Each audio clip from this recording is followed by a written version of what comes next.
Šonedēļ Talsa ir mājvieta vairāku dienu ilgam starptautiskam Eiropas ilgtspējīgas enerģijas semināram. Šeit dalībnieki no 14 valstīm, gan klātienē, gan tiešsaistē. Un tā rīkotājs ir Dāņu vides organizācija. Organizācija nodarbojās ar alternatīvās enerģijas jautājumiem, saules enerģiju, vēju un tam līdzīgi. Un šogad viņiem ir ikgadējā sapulce un izdomājam viņu izveidot Talsos. Un Talsiem arī labās prakses piemēri, ko starptautiskiem kolēģiem rādīt. Ironiski, ka tieši brīdī, kad paredzēta viesošanās kādā privātu mājā, kas izmanto saules enerģiju, sākas pamatīgas lietas.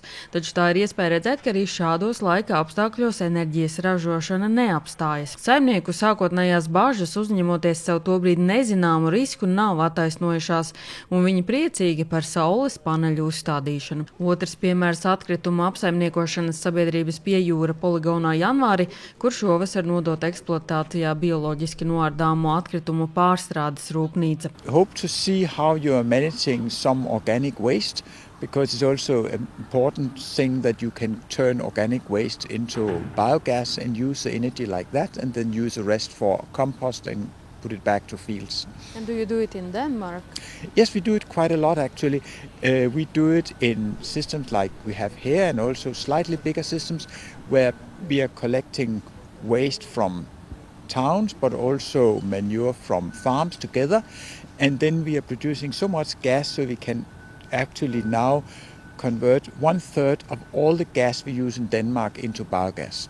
Seminārā prezentēti dažādu valstu ilgtspējīgas un klimatneitrālas enerģijas veidi, pieredze un politikas instrumenti.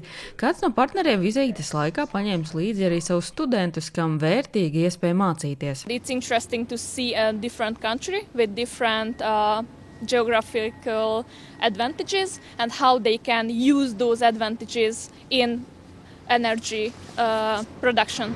Organizācijas dažādas gan savos izmēros, gan arī atšķirīgs katras valsts līmenis, kuru tās sasniegušas ilgtspējīgas enerģijas izmantošanā. Dāņi priekšgalā, taču viņi atzīst, ka Latvijā novērtē piemēram valsts atbalstu pat privātmājām saules paneļu uzstādīšanā un elektroauto iegādē.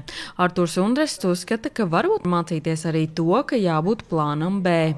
Jo man ir tā neliela sajūta, ka šobrīd daudzas valstis iet tikai uz vienu virzienu, nepaturot prātā, ka ja kaut kas notiek, tomēr ir nepieciešams arī plāns B.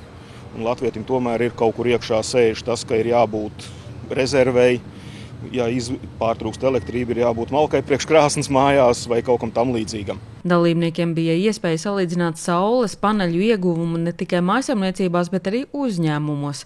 Seminārs norit ar Ziemeļu ministru padomes atbalstu.